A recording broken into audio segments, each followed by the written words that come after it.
The concept of our universe, with its billions of galaxies stretching across unimaginable distances, is enough to inspire a profound sense of awe and insignificance.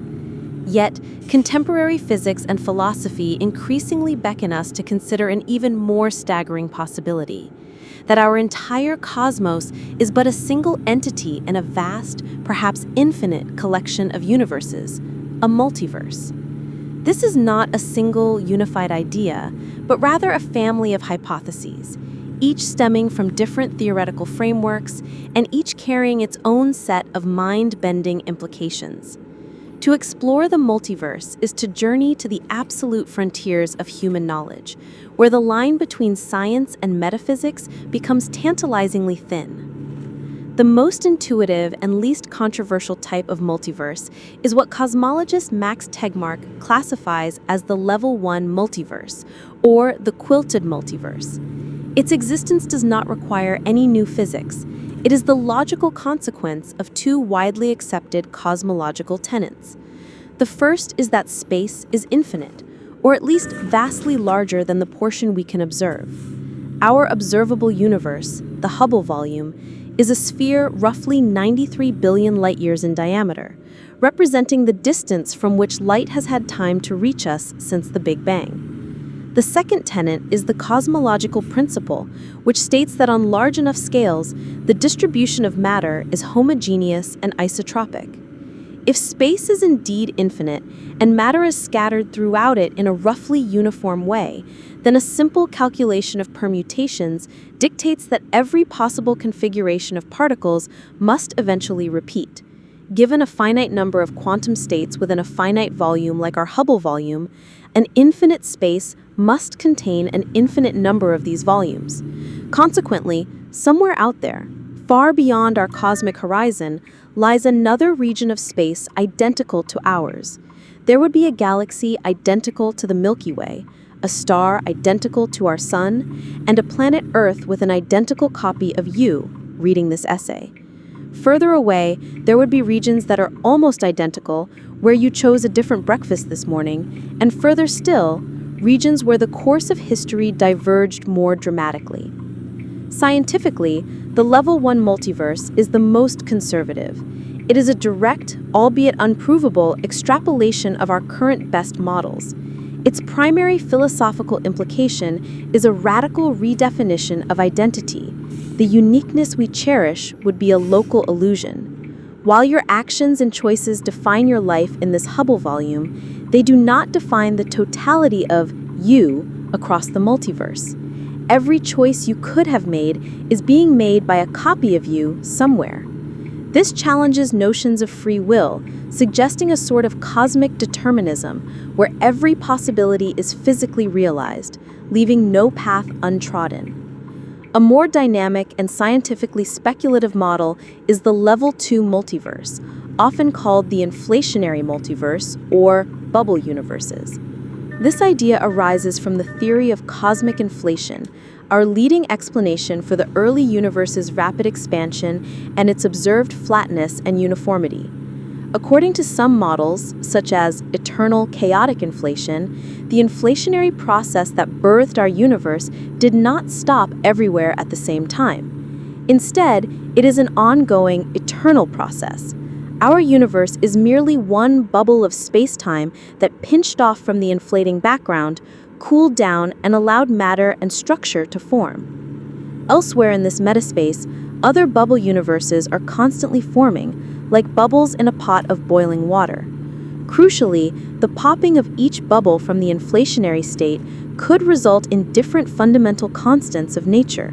One universe might have a stronger gravitational force, another might have different masses for its elementary particles. Most of these universes would be sterile, either collapsing back on themselves instantly, expanding too quickly for galaxies to form, or lacking the complex chemistry required for life. The scientific analysis of this multiverse type is deeply intertwined with the quest to verify inflation itself. While we cannot directly observe other bubble universes, we might one day find indirect evidence, such as a bruise on the cosmic microwave background radiation from a collision with another bubble in the distant past. Philosophically, the Level 2 multiverse offers a compelling, if controversial, solution to the fine-tuning problem. The anthropic principle posits that we observe our universe's life-friendly constants simply because we could not exist in a universe with different ones. In a single universe model, this seems like an extraordinary coincidence or evidence of a designer. In a Level 2 multiverse, it is merely a selection effect. We find ourselves in one of the rare, hospitable bubbles because it is the only kind of place we could have evolved to ask the question. This reframes our existence not as a miracle, but as a statistical inevitability. Diverging completely from cosmological scales, the Level 3 multiverse emerges from the strange and counterintuitive realm of quantum mechanics. The many worlds interpretation, or MWI, first proposed by Hugh Everett III, offers a solution to the quantum measurement problem. In standard quantum mechanics, a particle, like an electron, can exist in a superposition of multiple states at once. When we measure it, its wave function mysteriously collapses into a single definite state. The MWI argues that this collapse never happens.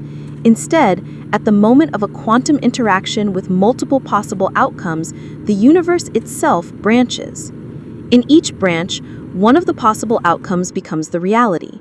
When a radioactive atom is in a superposition of decayed and not decayed states, the universe splits. In one universe, the atom has decayed. In another, it has not.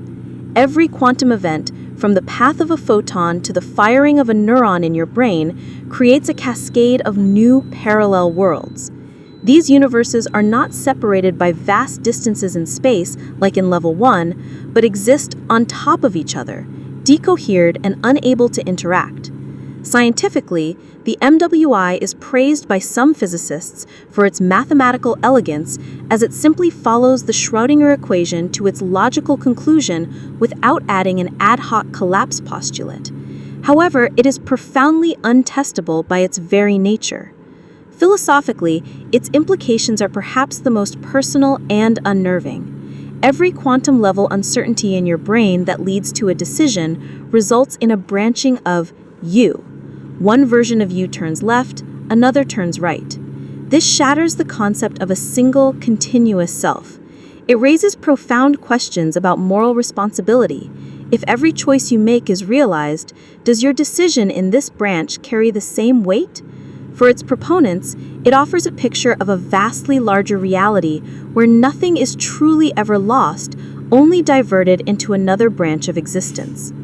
The final and most abstract proposal is Tegmark's Level 4 multiverse, the mathematical universe hypothesis. This model is less a product of physics than it is a form of radical Platonism. It posits that mathematical existence and physical existence are one and the same. Therefore, any mathematical structure that is self-consistent and complex enough to contain self-aware substructures does not merely describe a universe, it is a universe. Our universe is described by a very specific set of mathematical equations and structures. The Level 4 hypothesis suggests that every other consistent mathematical structure, even those with different spacetimes, different dimensions, and entirely alien laws of physics, also exists as a physical reality. This is the ultimate ensemble, a multiverse containing not just universes with different constants, but universes with entirely different physics. Scientifically, this is the most difficult to grapple with, as it borders on pure metaphysics. How could we possibly test the existence of a universe governed by a completely different mathematical logic? Its main strength is its claim of ultimate simplicity. It avoids the question of why our particular set of physical laws was chosen by declaring that no choice was made. All possible mathematical laws are instantiated. Philosophically, it reduces reality to pure information. Our perceptions of solidness, time, and consciousness are emergent properties within a specific, complex mathematical object.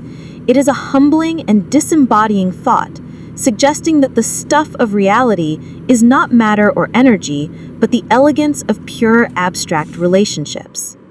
In conclusion, the journey through the different types of multiverse is a tour of the limits of human imagination and scientific inquiry.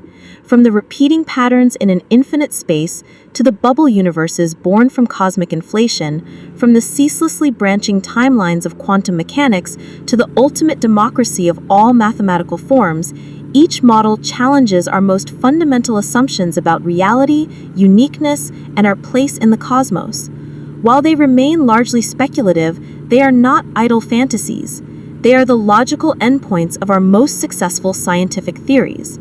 Whether any of these multiverses exist is perhaps the greatest unanswered question, but in forcing us to ask it, in pushing us to distinguish between what is testable and what is knowable, and in providing naturalistic, albeit grand explanations for our own existence, the concept of the multiverse has already profoundly expanded the one universe we are certain of, the universe of human thought.